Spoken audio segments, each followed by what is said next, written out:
Hi, I'm Anderson Brown. I want to talk to you today about the hard problem of consciousness, very popular and controversial topic these days, and something called the Mereological fallacy that I think will get us into some very basic aspects of this hard problem of consciousness. I'm going to have an informal side to this today because I dropped a video last week called There Is No Hard Problem of Consciousness or something like that. And I think I admit that that one had some weaknesses. I think it was hard to understand because I put too much into it. I was talking about too much, and specifically, I was talking about David Chalmers' suggestion that perhaps we need to accept that there are phenomenal properties in the world in addition to physical properties. And so I had some arguments around that. But I think there's a different argument, which is the argument about the hard problem of consciousness, um, that I want to focus in on and be a lot more sort of uh, specific about today. And that is this one, the hard problem of consciousness and the Mereological fallacy. So let's get on to that. If I can, there we go. Got this to cooperate with that. Um, right. And so, as I say, I want to be much more focused, much more specific on a specific problem today, and hope that that doesn't run into some of the rough weather that the other one did. People are very eager to talk about the hard problem of consciousness. When I posted the video last week, I got 1,000 hits in just a day or two, which mostly I put up these teaching videos here. They don't get anything like that. Some of them do, but mostly they don't. So anyway, let's get on with the hard problem of consciousness and the mereological fallacy. So let's, again, trying very much this time around to be very clear and specific and with a limited scope of things that I'm talking about. What is the hard problem of consciousness? Contemporary use of the phrase, of course, originates with the philosopher David Chalmers, who published his book, The Conscious Mind, in 1996. And also, I want to say it's 2024, and 1996 was a long time ago. So I also want to make it clear that I'm not, I really don't know if David Chalmers really still adheres to all of the claims that he made in The Conscious Mind back in 1996, or what part of that he still would defend or what part he would modify. And also, I'm certainly not out to get David Chalmers in here. This is not an attack on David Chalmers. I find on social media, different people have better or worse levels of sort of adjustment in terms of interacting with other people, especially strangers. So again, just let me just be clear that there are claims that David Chalmers made when he launched this very enduring topic of the hard problem of consciousness in his book, The Conscious Mind, in 1996. Uh, I'm not necessarily assuming that David Chalmers is out there thinking these things today. Maybe he is, maybe he's not. I really don't know. Second bullet point. The claim, though, let's be clear again, this is something that was confusing people about the more diffuse video that I put out last week. The claim of the hard problem of consciousness is that no amount of neuroscience can explain why any neurophysiological processes or states give rise to consciousness or conscious qualitative experience. And the other phrase there is the explanatory gap. The idea that you can do all the science that you want to do, but you're just never going to uh, cross that explanatory gap where the science that you've done explains consciousness. What exactly explaining consciousness would be, I think, is an under-examined question. Um, but basically, that's the notion. And people, again, on social media lately, people really exercised in a kind of funny way. I mean, saying that no amount of science would ever possibly explain anything about consciousness. And so, assuming that that's the problem, some people just wanted to sit there with that. I mean, some people who are saying, well, you, Brown, aren't really understanding the issue here. And they would just keep circling back to this claim that no amount of science is going to give us the answer to the hard problem of consciousness. I think that I understand that, and I think that I'm addressing that here. Uh, the stronger version that Chalmers endorses, at least in 1996, is that no neuroscience in principle could explain consciousness. So you have a strong version and a weaker version. The strong version, the one I'm addressing here mostly, is the claim that no, we just don't see how any amount of neuroscience looking at the brain could possibly explain how the brain causes consciousness, how the fact of consciousness can be causally traced back to the electrochemical events happening in the brain. There is, of course, a weaker version. Some people seem to have that version, which is that we just don't yet know, but maybe someday science could explain how the brain gives rise to consciousness. And that's, of course, a very, very different claim, and not at all the same claim as the claim that you could not, that we don't know how, even in principle, it could. Um, so then, last bullet point here, again, trying not to wander off. Chalmers proposes a metaphysically radical solution, which is something I thought a lot of people missed when I was looking to the reactions to the video that I did last week. That phenomenal properties are real. In other words, he proposes dualism. He says, let's just give it up, gang, and say that there are phenomenal properties that are real and they're ontologically distinct from physical properties. And he even suggests, and he suggested in a video that someone posted saying, let's see if this brown guy can answer this video of Chalmers. And he says, well, you have mass and spin and these fundamental physical properties in physics, and maybe we'll just have to add some kind of psychic or conscious property to our fundamental laws of physics, which is a very, very radical thing to do. So, basically part of what I'm saying is we don't have to need anything radical that's to be metaphysical dualists in response to this topic of consciousness. So again, very specific here, talking about the so-called hard problem of consciousness, which I understand to be the claim that consciousness is a product of brain somehow, but our brain science isn't explaining how that is. And notice that that is assuming also that the brain is the seat of consciousness. That it is the brain that is conscious, and that is my target. That's my target area there. Meanwhile, what about the Mereological fallacy? It's a very old fallacy.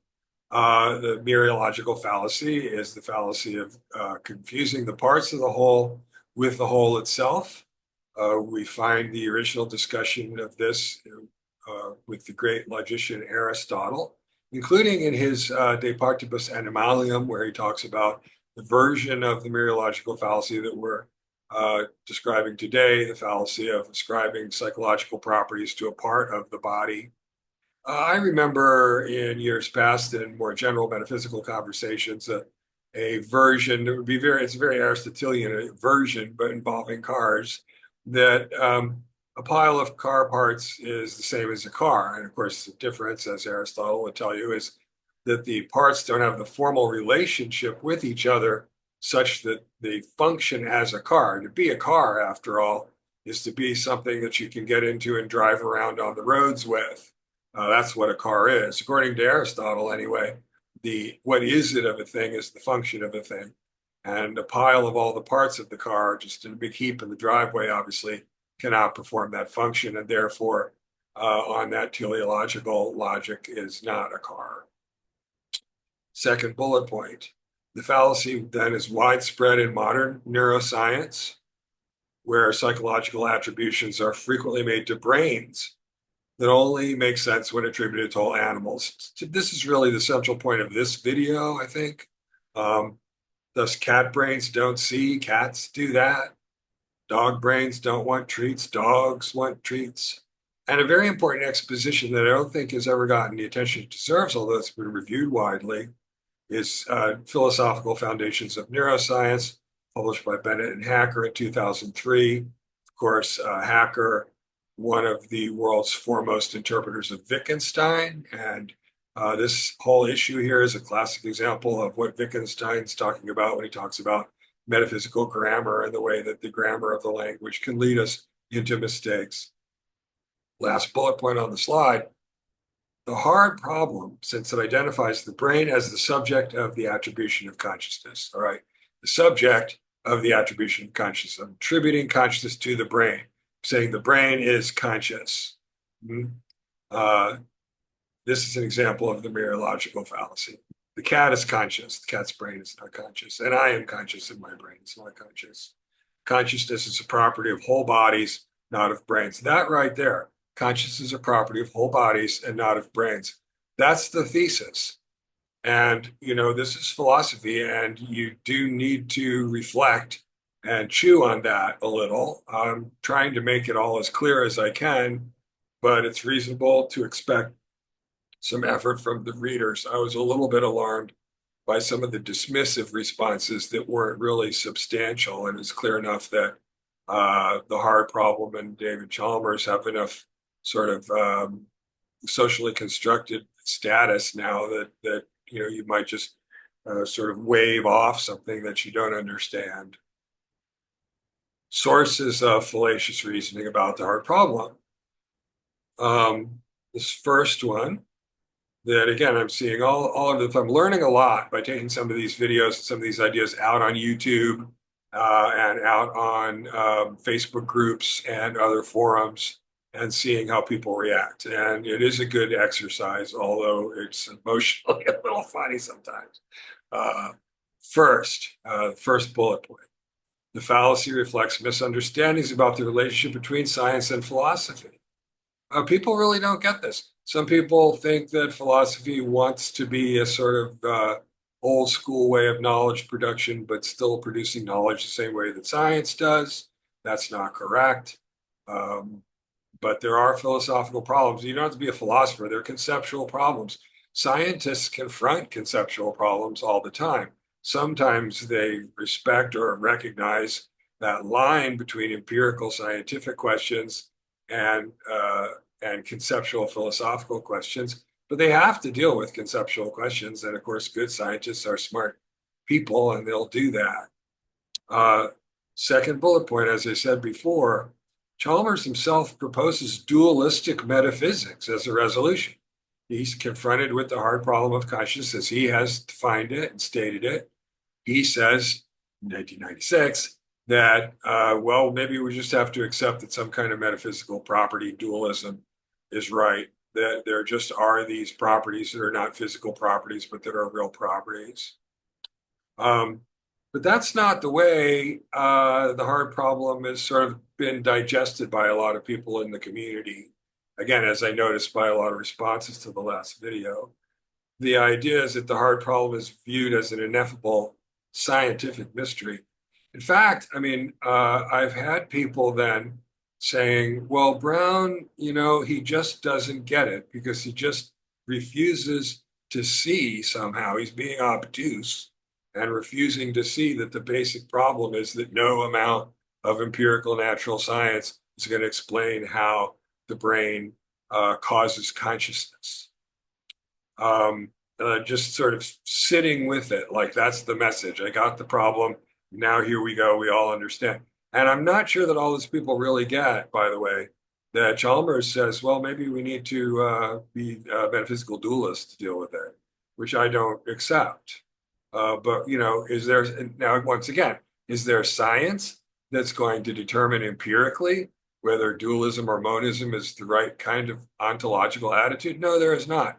It's a really interesting question, but it's kind of a choice. But if you want to go with physical science, you sort of need to go with some kind of monism. I'm not sure about physicalism, materialism, naturalism, but monism. If you go with dualism and you say there are things that are just non-physical things that are really parts of this world that we're trying to find out about, you're stepping outside of science. You can if you want. Like I said, I think it's a choice because nobody looking through a microscope anyplace is going to find out whether or not dualism or metaphysics of dualism or monism is the right kind of metaphysics. And I know right now there are going to be people responding and say, well, how do you know that? Well, just think it through. Some things you just need to think them through. Third bullet point. And all that loose talk, really, now I realize how much trouble I get in with that. There is today a scientific failure, right? A scientific failure. Because look, here's the thing. You say that you believe that in principle, physical science cannot solve the problem of consciousness. Well, if you really believe that, okay, you don't have to believe that. You could believe that maybe it just hasn't done it yet.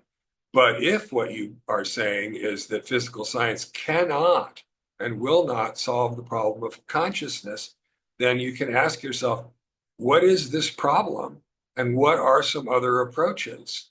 I mean, if it looks like it must be that there's a conceptual problem, a problem in the way that we're thinking about the problem, if we find ourselves facing something where it looks like we, in principle, no matter what, are not going to be able to solve this issue with natural science. I mean, you could wave your hands like Chalmers does, again, with all respect, and say, well, maybe just some kind of dualism is the case, but if you don't want to do that, and you don't want to just sit with an ineffable mystery that's never going to go away till the end of time, then you look for other solutions.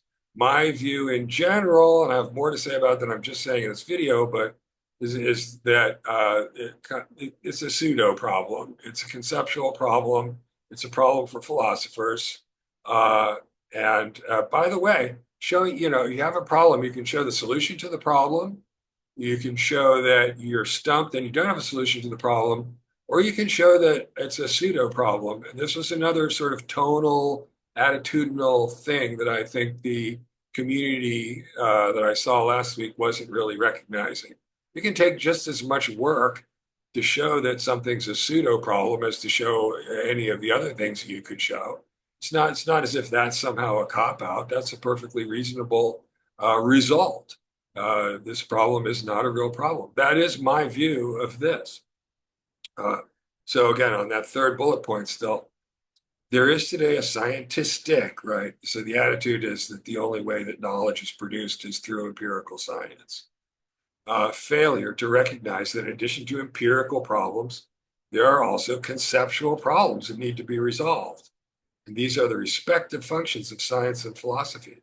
Again, that doesn't mean you have to say that the solutions I'm offering are good ones or persuasive ones. I'm not asking that much, but only that if you want to confront what's being said, you need to at least be able to entertain the idea that there are some kind of conceptual problems, that the way that the thing is being conceived is somehow mistaken or off. Okay, and it's not just a problem that's only existing within the confines of the methodology of physical science. And you can't just say, well, this isn't saying anything. Anyway, all right, moving on. Fourth bullet point. This applies both to adherents of the stronger version that holds that science cannot explain consciousness in principle. That person, I think, really owes it then to the community to look for other kinds of solutions. And maybe this isn't a kind of empirical problem, but also of the weaker version, neuroscience has not yet resolved the problem, but theoretically might.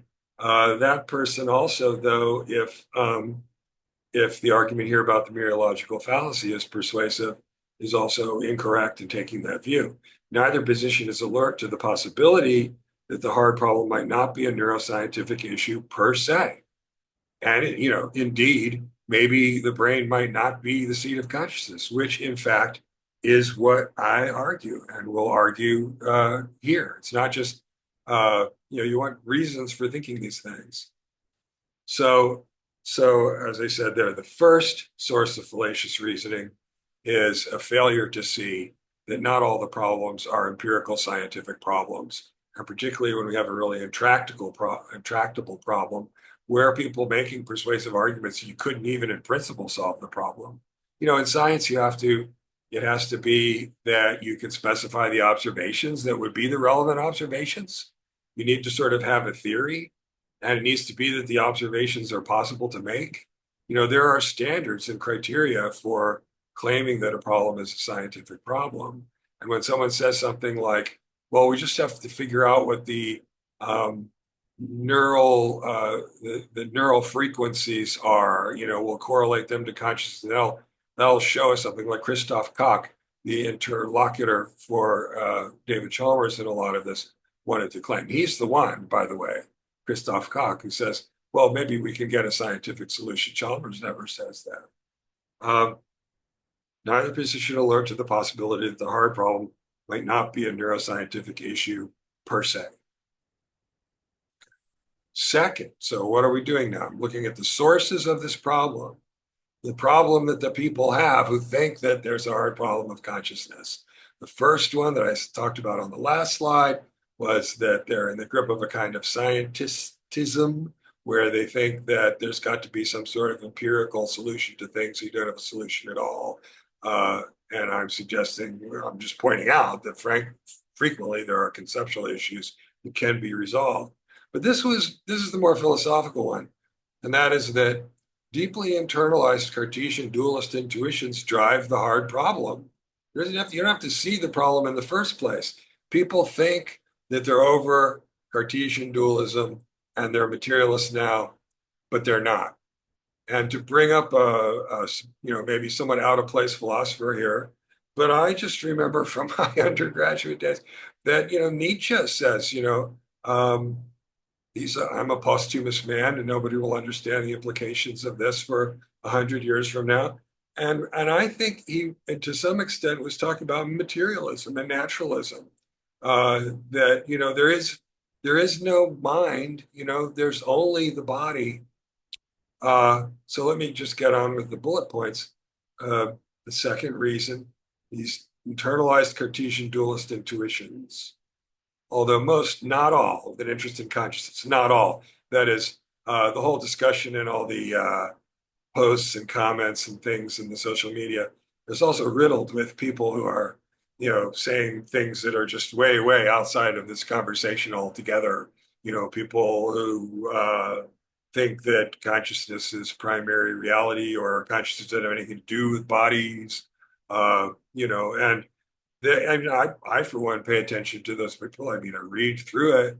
Sometimes, though, again, as I was saying about dualism and monism, there is a sort of conventional kind of game, and if you either are going to participate in the conversation or not, science isn't going to resolve, whether metaphysical dualism is something that might obtain in this world. It's more like a choice that you're making, and you just have to look at the implications of that.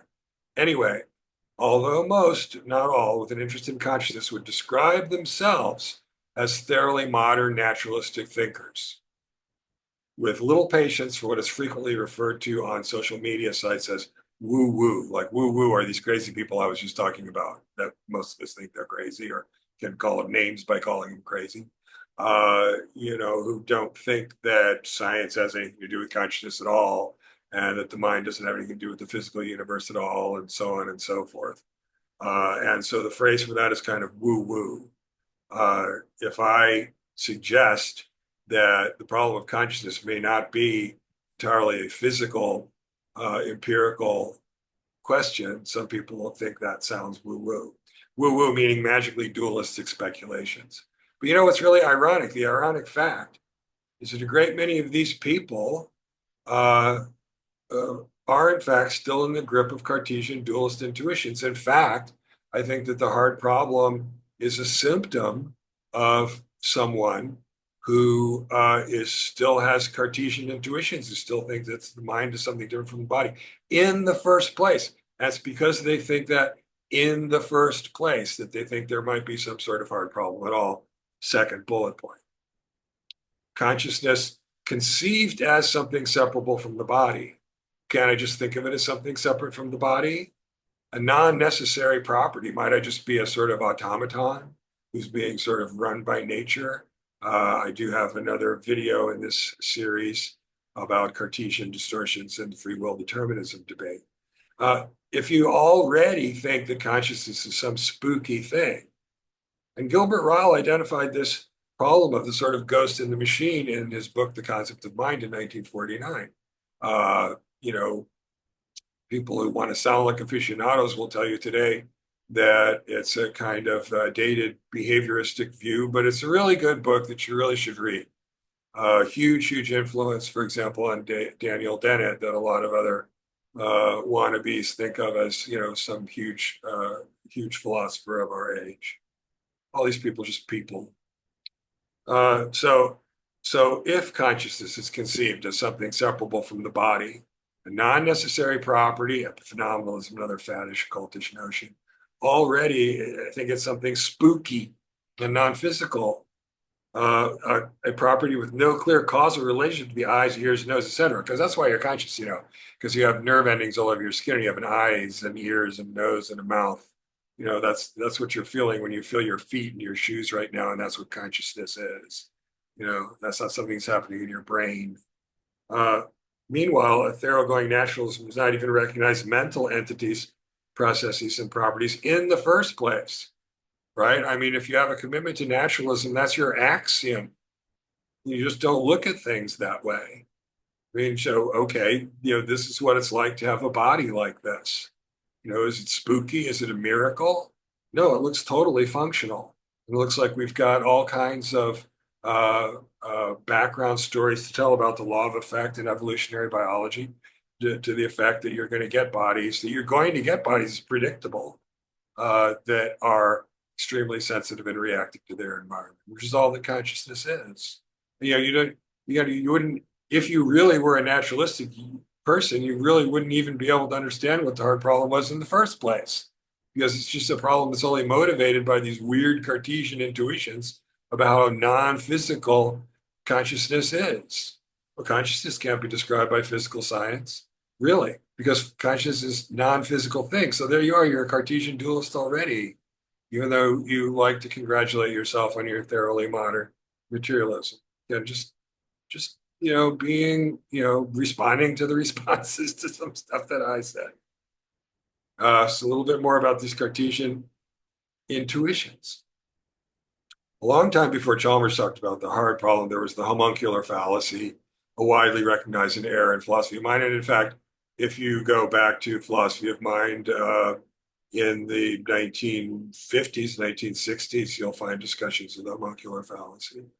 Daniel Dennett, who with acknowledgments to Ryle, who's one of Daniel Dennett's heroes, gives an extended discussion of the mistake in his book Consciousness Explained, 1991, 5 years before Chalmers published The Conscious Mind. And this is a major argument for Dennett, right? Dennett took this to be one of them. And I take this to be an argument too. Notice this is the reason why the argument for the designer God fails, because one of the premises is that anything that's has a fine design needs to be explained. And then the conclusion is, well, there's this thing with a really fine design, which is God. That's regressive. That's just pushing things back. Second bullet point. Explaining personhood through appeal to a little person in the head, the homunculus, is regressive. What does that mean? It's, well, now explain how the homunculus thinks. Well, because it's got a little homunculus, and that's got a little homunculus, so on. That's the regression. It's literally a regressive argument. Now the personhood of that little person will have to be explained in turn, and so on. And notice this, if the hard problem rests on an assumption that the brain itself is conscious, okay, if that's part of the way the problem is motivated, the brain is conscious, but no matter how much neuroscience we do, we can't see how it is that those physical processes and properties are causing consciousness. Then it's a textbook example of the regressive homuncular mereological fallacy. You're supposed to explain consciousness. And the first thing you did was to say, well, it's the brain that's conscious, not the body, which is already you're lost, because the body is what is conscious, and that's what you want to explain. And now, oh, guess what? You can't explain how come the brain is conscious. No, well, the brain doesn't have any eyes or ears or nose or mouth. So, last bullet point. Most ironically, since the brain is an organ of the body, so we're naturalists, right? We're not dualists anymore. The brain, hey, the brain is a physical thing. So then notice what happens. There's just a simple swapping out of the Cartesian soul with the brain. Nothing else has changed.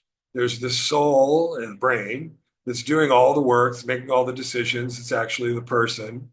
And just like Descartes' Cartesian soul, it was communicating with the brain with the body through the pituitary gland, as you'll recall. And now there's the brain. And so, hey, look, everybody, I get my materialism badge because I swapped out the Cartesian soul for the brain, and the brain is a physical thing.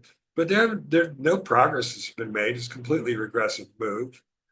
They think that they've achieved naturalism with the simple swap of the brain for the Cartesian soul. Now, the brain is the new magical puppet master. Right now, the brain is the little person in the head. Okay. Cartesian intuitions. You see now what I mean by Cartesian intuitions. This is almost over. The elimination of the mind. This is the thing that people don't get. I think this is what Nietzsche was referring to. Alvin Noe, who's a delightful philosopher, and he's always moving on to other things. He's talking about art these days. Great person to read. In his books, Action and Perception from 2004, Out of Our Heads, Why You Are Not Your Brain, and Other Lessons from the Biology of Consciousness. There we go. Argues that what we refer to as mind is not some unitary subject. The Cartesian tradition of one body, one mind, right? So there's bodies, and then so each body must have a soul. And the soul is just one thing, like the body is one thing. So, right, notice rationality and consciousness, cognition, sensation, all these things are just one thing. So you get big arguments, right? Well, functionalism can account for rationality, but then you've got the absent qualia problem. So functionalism can't account for consciousness. True enough, but it's only if you think that there's one mind conceptually, that's your idea, that you're going to say, well, there's a problem then with functionalism since it can't account for the possibility of achieving the function without the qualitative experience, which doesn't, I mean, the way that the human achieves the function is with the qualitative experience. So there, but there aren't.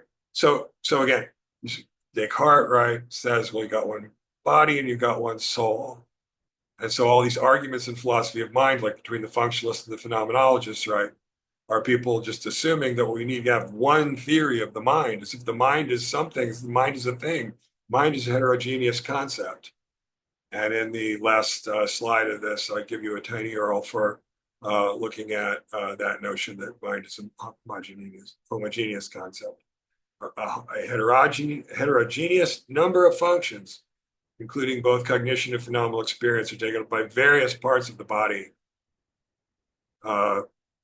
Right. So, as to the organ of the brain itself, and I'm not the first person to say this, assigning it the imagined properties of the Cartesian soul, saying, well, what the brain does is think and solve problems and have experiences and have a life, is a hindrance to neuroscience.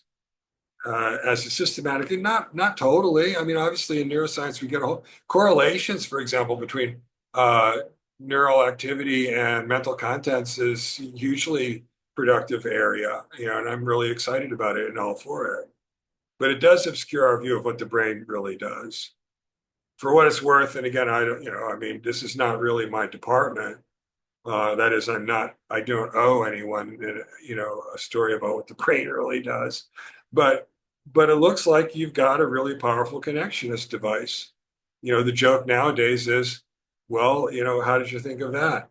Well, I asked a large language model to give me an answer. Which large language model was that? Well, that was my brain.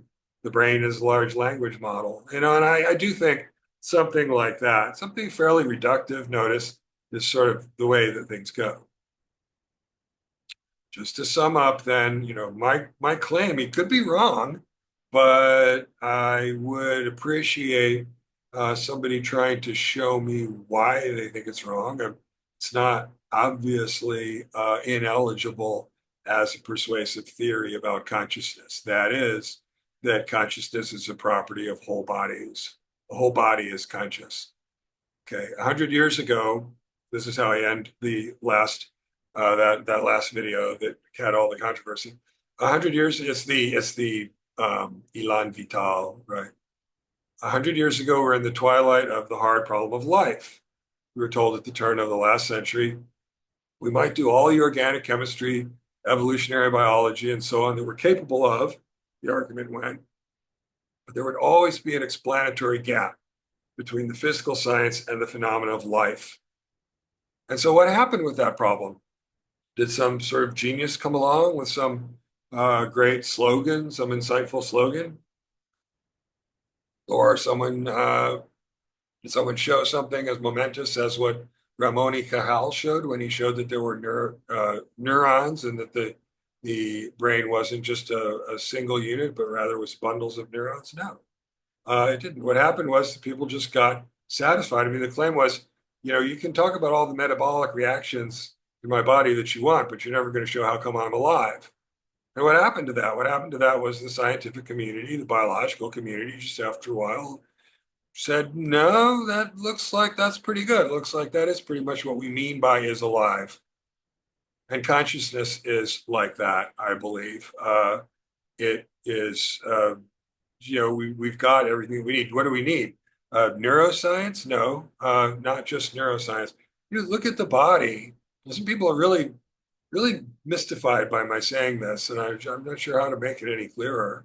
Just look at your body. Your body is just built to have experiences. It's just built and adapted and evolved to be sensitive and reactive to your environment. It started out with a single-celled organism that didn't have any mental experiences at all, phenomenal experiences, and it just had to swim in the right direction in the water to reproduce or the wrong one to fail.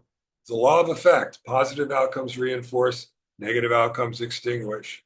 Through millions of iterations of that, you get highly complex organisms that are sensitive and responsive to their environment, where we get positives and negatives from. And there is a smooth continuum from that single-celled organism making its fraught, basically chance and contingent moves to us who play chess.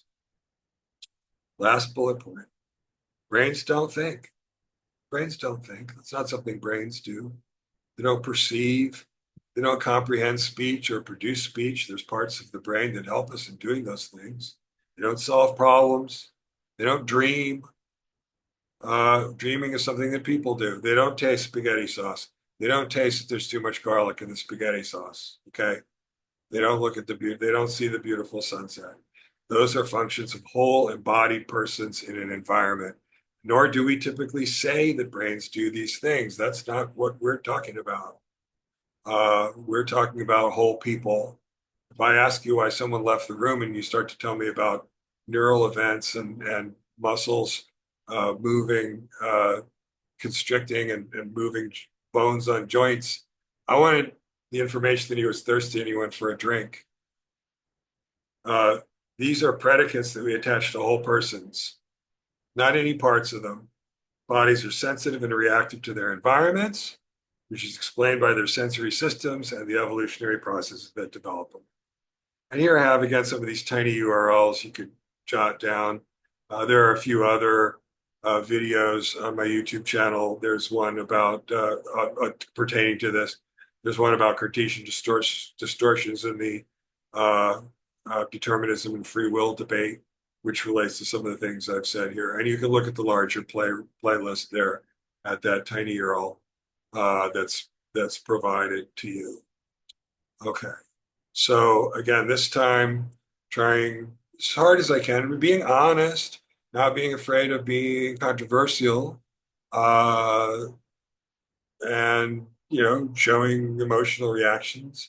But must insist that although I don't, I mean, who am I? No one.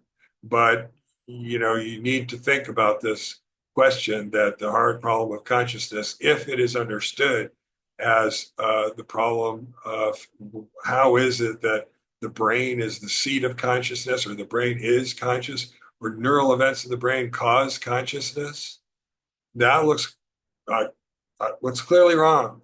And I think that I've provided some reasons here for seeing that. Nor am I alone. In fact, it's rather surprising when you look at things with a slightly wider lens, as I've just done here. Notice some of the bibliography I gave you.